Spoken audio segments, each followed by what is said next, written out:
Hello everyone, this is Nidhi Ramkuche. Welcome back to my channel and thank you so much friends for 10,000 subscribers. It really means a lot for me. और आज हम जिस topic के बारे में बात करने जा रहे हैं वो है ब्रेस्ट फीडिंग के बारे में। तो आप में से बहुत सारे लोग जानते होंगे कि 1 अगस्त से लेकर 7 अगस्त तक मोर देन 120 कंट्रीज़ में ब्रेस्ट फीडिंग वीक सेलिब्रेट किया जाता है और WHO का इस साल का थीम था ब्रेस्ट फीडिंग सेलिब्रेशन के लिए कि support breast feeding for the healthier planet. तो आज हम ब्रेस्ट फीडिंग के बारे में कंप्लीट डिटेल में जानेंगे। वीडियो में दी गई जानकारी बहुत ज़्यादा इम्पॉर्टेंट है, तो वीडियो को एंड तक ज़रूर देखिएगा और अपने फ्रेंड्स और फैमिली के साथ ज़रूर शेयर करिएगा। बिकॉज बहुत सारी एक्सपेक्टिंग मदर्स और बहुत सारी लैक्टेटिंग मदर्स होती है जिन्हें कि ब्रेस्ट फीडिंग के बारे में पूरी जानकारी नहीं होती, जिसके कारण उन्हें बहुत सारी परेशानियों का सामना करना पड़ता है।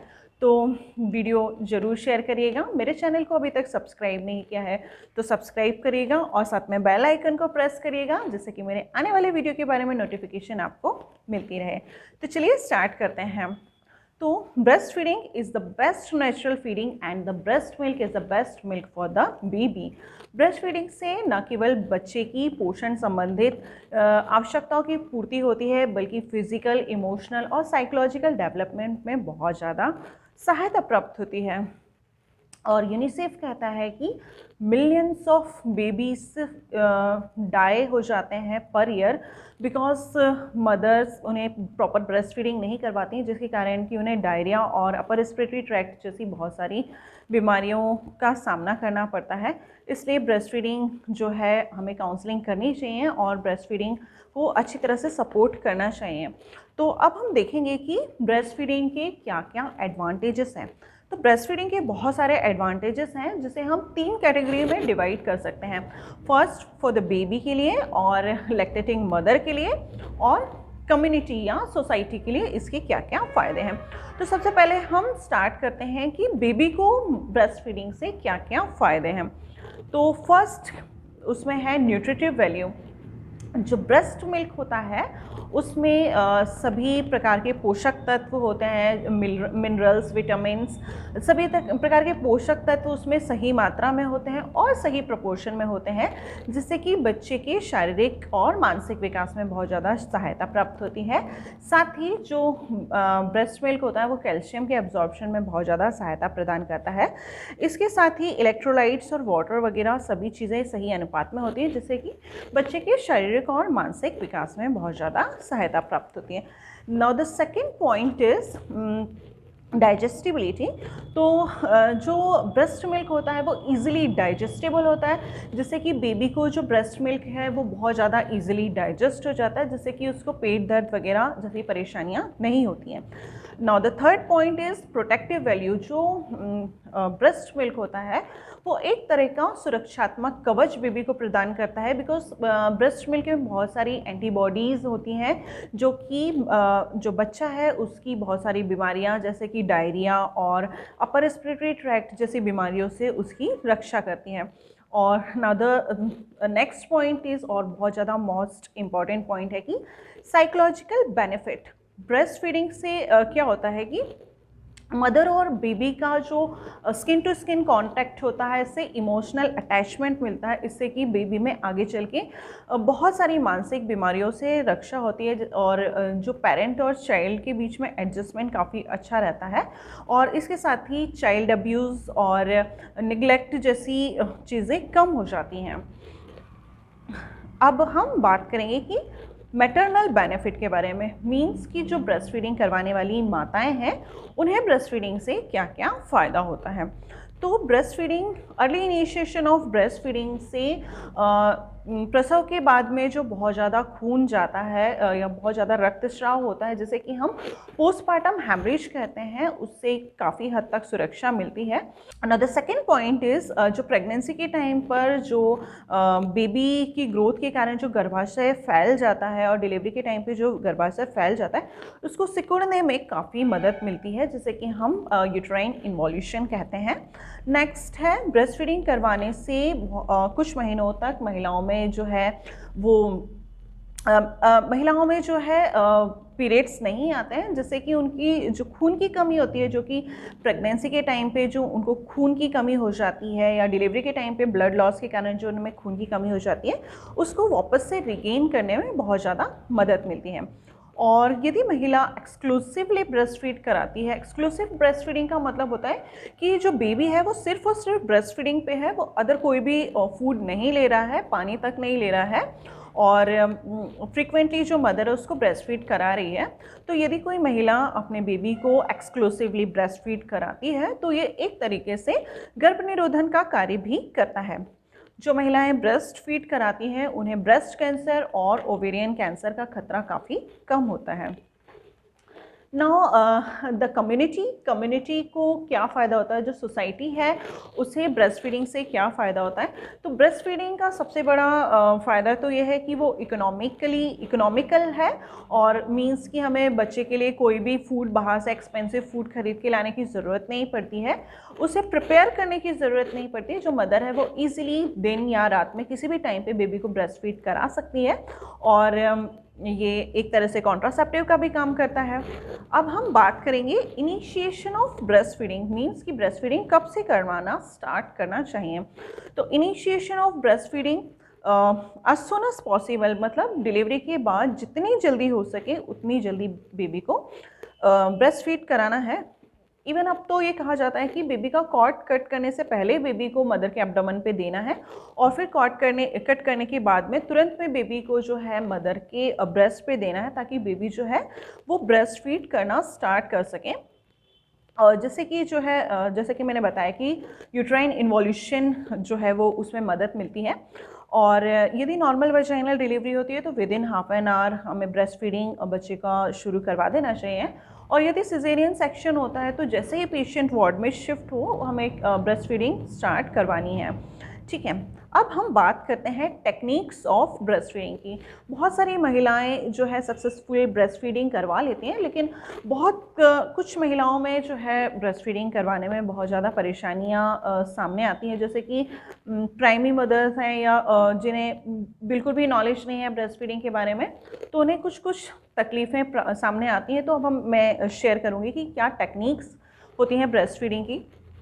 तो जो बेबी है उससे सबसे पहले जो मदर को क्या प्रिपरेशन करनी चाहिए, मदर जो है उसे साइकोलॉजिकली और फिज़िकली मेंटली प्रिपेयर होना चाहिए कि मुझे ब्रेस्ट फीडिंग करवानी है।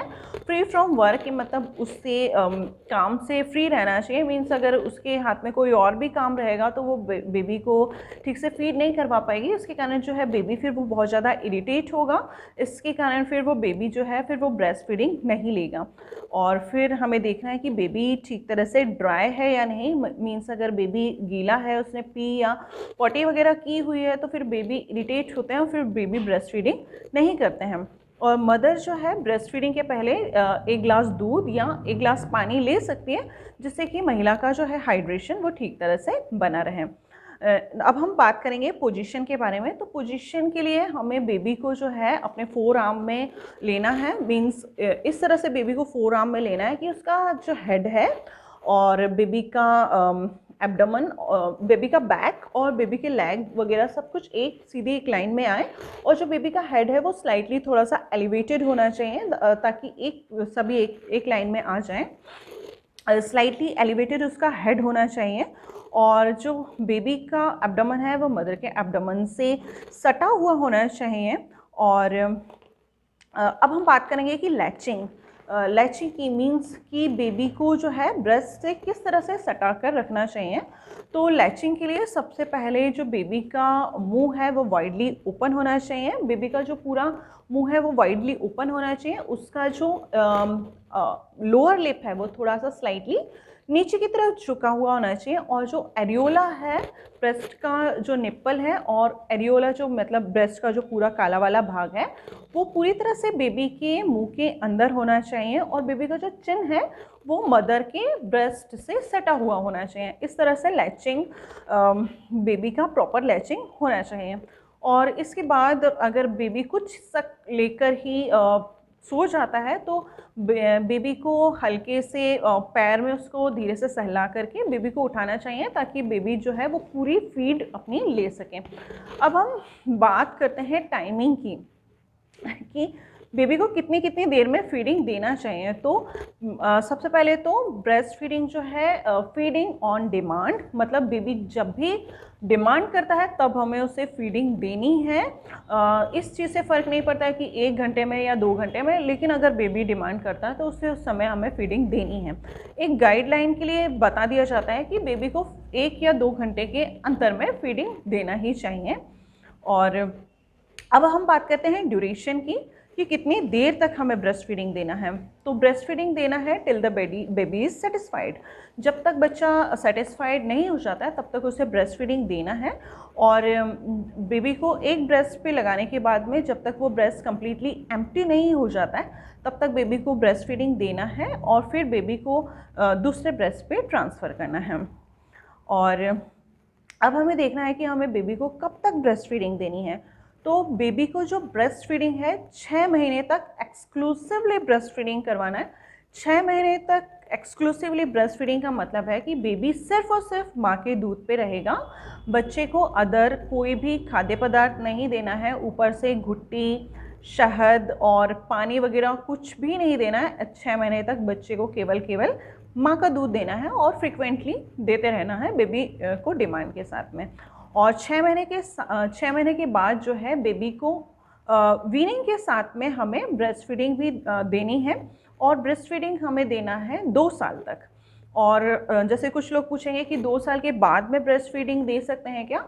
तो 2 साल के बाद में जो है ब्रेस्ट फीडिंग पूरी तरह से बंद कर देनी चाहिए, बिकॉज इसके कारण है कि मदर सेटिस्फाइड हो जाती है कि हाँ मैंने अपने बेबी को ब्रेस्ट फीडिंग दे दिया है, और जो बेबी है वो भी सेटिस्फाइड हो जाता है कि हाँ मैंने ब्रेस्ट फीडिंग कर ली है। बट बेबी को जो पोषण है वो पूरी तरह से नहीं मिल पाता, और ब्रेस्ट मिल्क का सप्लाई भी काफ़ी कम हो जाता है। इसके कारण जो है बेबी को फूड पे अपने को लेकर आना है, सॉलिड फूड बेबी को स्टार्ट करना है, और ब्रेस्ट फीडिंग उसको पूरी तरह से बंद कर देनी है। और साथ में जो है इसके साथ में कुछ बातें जो है मदर को ध्यान रखनी होगी, कि मदर को जो है अपनी हाइजीन मेंटेन करनी है, मदर को डेली बाथ लेना है, साथ में जो है फ्रेशली वॉश्ड जो क्लॉथ हैं वो उसे पहनना है, ब्लाउज़ वगैरह चेंज करना है, और जो ब्रेस्ट है उसको भी अच्छे से वाइप ऑफ करना है, ताकि वो ब्रेस्ट मिल्क में कंटामिनेशन को रोका जा सके। अब हम बात करते हैं कि कॉन्ट्राइंडिकेशन। ब्रेस्ट फीडिंग के बहुत ही रेयर से कॉन्ट्राइंडिकेशन है, जैसे कि रेडियोथेरेपी या इर्गॉट थेरेपी या एंटी मेटाबोलाइट्स पे अगर मदर है, या लिथियम थेरेपी पे है, तभी सिर्फ बेबी को ब्रेस्ट फीडिंग नहीं दिया जाता है, कॉन्ट्राइंडिकेटेड बोला जाता है। अदरवाइज़ HIV में भी और कोरोना वायरस में भी बेबी को ब्रेस्ट फीडिंग दिया जाना चाहिए, ये कहा जाता है। बस हमें साथ में हाइजीन का ध्यान रखना चाहिए। तो यही थी आज की ब्रेस्ट फीडिंग के बारे में। और आपको ये वीडियो कैसा लगा मुझे कमेंट करके ज़रूर बताइएगा। अगर वीडियो में से किसी भी जानकारी में आपको डाउट है तो मुझसे कमेंट करके ज़रूर पूछिएगा। नेक्स्ट आप किस टॉपिक पे वीडियो देखना चाहते हैं वो मुझे ज़रूर बताइएगा। तो मिलते हैं आपसे नेक्स्ट वीडियो में, तब तक के लिए अपना ध्यान रखिए। Take care and bye bye.